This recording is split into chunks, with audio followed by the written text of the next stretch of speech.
Os gregos criaram teoremas elegantes sobre triângulos e estrelas, mas quem primeiro levou a probabilidade a sério, não só como superstição, mas como ferramenta prática, foram os romanos. Hoje contamos como a arte de contar chances ganhou um espaço no direito, na guerra e até na busca por justiça. Os gregos eram apaixonados pela matemática na forma pura, axiomas, provas, demonstrações. Para eles, a beleza do teorema era o objetivo. Já os romanos pensavam diferente. Como disse Cícero, o grande orador romano, entre os gregos, o geômetra ocupava o lugar mais honrado, mas nós tomamos a matemática pelo seu valor prático. Medir, contar, resolver problemas cotidianos. Enquanto um livro grego poderia discutir propriedades abstratas de triângulos, um manual romano explicaria como medir a largura de um rio, com o inimigo do outro lado da margem. Não é surpresa, Roma produziu generais, engenheiros e administradores, grandes matemáticos formais, nenhum. Mas isso não significa que os romanos ignorassem o acaso. Pelo contrário, a matemática prática os levou a políticas e leis que tratavam da incerteza de modo pioneiro. Cícero foi um dos grandes defensores do uso da probabilidade na antiguidade. Ele argumentou que resultados repetidos nas apostas não eram necessariamente atos dos deuses, mas produtos da sorte. Ele apontou um exemplo memorável. Se alguém, jogando frequentemente, de vez em quando consegue uma jogada notável. Uma jogada de Vênus seria tolice atribuir isso à intervenção da deusa Vênus, melhor admitir, acontece por mera sorte. Cícero foi além. Irritado com a popularidade da astrologia em Roma, usou argumentos estatísticos para mostrar seu absurdo na Batalha de Canas. Aníbal destruiu grande parte do exército romano. Cícero provocou: será que todos os soldados tinham o mesmo horóscopo? É ironia direita, e séculos depois, estudos científicos reforçariam sua crítica. O termo latino probabilis usado por Cícero acabou se tornando a raiz do nosso probabilidade, mas o legado mais surpreendente dos romanos foi jurídico. No Digesto de Justiniano, compilado no século VI, aparecem as primeiras menções formais da probabilidade em leis. Por que isso é importante? Porque a lei romana herdou práticas brutais, julgamentos por combate, ordalhas e punições físicas, e buscou substituir arbitrariedades por critérios mais racionais. Os romanos procuraram quantificar incertezas e criar regras para decidir o que fazer quando as provas eram ambíguas. Antes, numa cultura germânica, um caso podia ser decidido por uma luta entre representantes. Quem perdesse era tido como perjuro, horrível, sim, e ineficiente. Os romanos desenvolveram uma alternativa: reconhecer que testemunhos e provas têm graus de credibilidade. Não apenas verdadeiro ou falso, mas algo entre esses extremos. Surgiu então a ideia da meia-prova, um reconhecimento formal de incerteza. Em certos casos, não havia base suficiente para condenar, nem para absolver. A lei passou a aceitar gradações de evidência. Se o bispo precisava de 72 testemunhas para ser condenado, e um subdiácono, apenas 7. A justiça romana era, com certeza, bem quantitativa. E apesar do humor, esse foi um passo crucial: quantificar a incerteza para orientar decisão. O pragmatismo romano, medir rios, calcular fortificações, prever logística, levou-os a um modo de pensar que valorizava probabilidades. Administradores e magistrados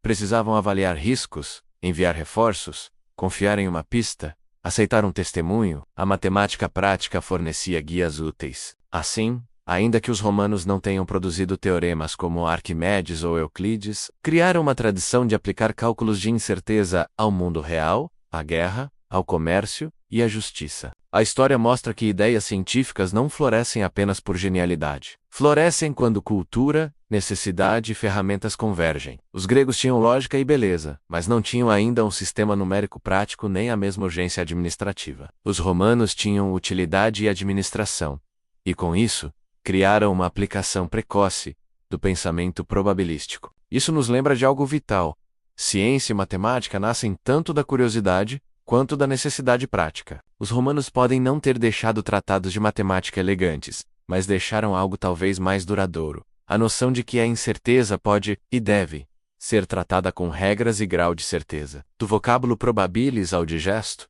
a ideia de que a verdade tem nuances ganhou forma e foi usada para decidir destinos. Os romanos construíram estradas, aquedutos, leis, mas, quando o assunto era matemática, especialmente probabilidade, eles escorregavam feio. Difícil mesmo atingir destreza quantitativa, quando se está fazendo contas com 8 e 14. E é assim que uma das civilizações mais práticas da história errou na matemática do acaso. A lei romana era admirável em muitos aspectos, racional, coerente, até moderna para o seu tempo. Mas, matematicamente, no direito romano, existia um conceito curioso. 2 meias provas equivalem a uma prova plena. Parece razoável? Bem, talvez não tanto. Hoje, acostumados a pensar em frações, a gente poderia perguntar: se 2 meias provas fazem uma prova inteira, o que seriam 3 meias provas? 1,5? Uma super certeza?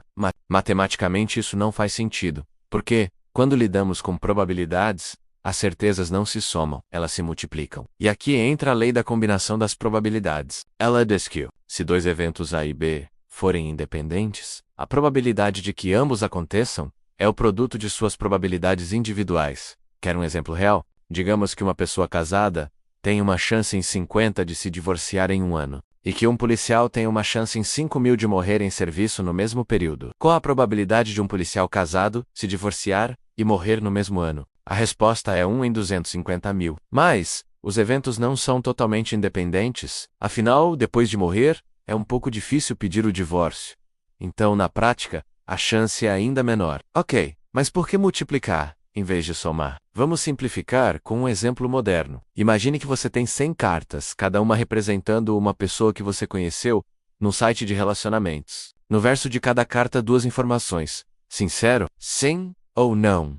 Bonito, sim ou não. Agora, suponha que 1 em cada 10 dessas pessoas é sincera, e 1 em cada 10 é bonita. Quantas são sinceras e bonitas? Primeiro, 1 em cada 10 passa no teste da sinceridade, restam 10 cartas. Dessas, só 1 em 10 passa também no teste da beleza. Sobrou 1 em 100. E é por isso que a gente multiplica. E se você adicionar mais exigências, inteligente, alto, rico, fã de gatos, boa sorte. Suas chances caem exponencialmente. Mas há um detalhe crucial nessa lei. Ela só funciona se os eventos forem independentes. Suponha que uma companhia aérea tem um assento sobrando e 2 passageiros por chegar. A chance de cada um aparecer é de 2 em 3.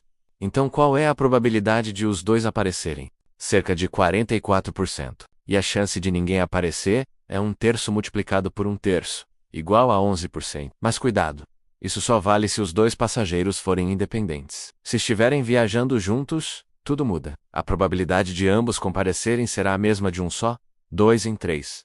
É por isso que, quando falamos em probabilidade, dependência entre eventos muda tudo. E foi aí que os romanos erraram. Na lei romana, as 2 meias provas se somavam para formar uma prova plena. Mas, se fossem realmente independentes, a chance de ambas estarem erradas seria 1/4.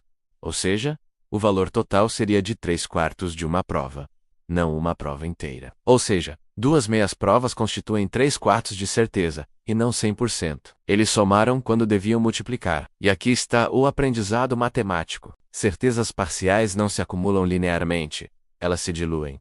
O mundo do acaso é multiplicativo, não aditivo. Os romanos foram mestres da engenharia e do direito, mas tropeçaram na lógica da probabilidade, a arte de medir o incerto. De lá para cá, aprendemos a fazer o que eles não conseguiram: calcular o acaso, entender o improvável e usar a incerteza a nosso favor. Mas uma coisa continua igual. Ainda confundimos somas com multiplicações, na matemática, nas decisões e até nas relações. Se você gostou desse vídeo e quer continuar explorando ideias como essa, curta, compartilhe e inscreva-se no canal. Esse simples gesto nos ajuda muito e nos incentiva a criar mais conteúdos que despertam reflexão sobre o acaso, a mente humana e o incrível mundo em que vivemos.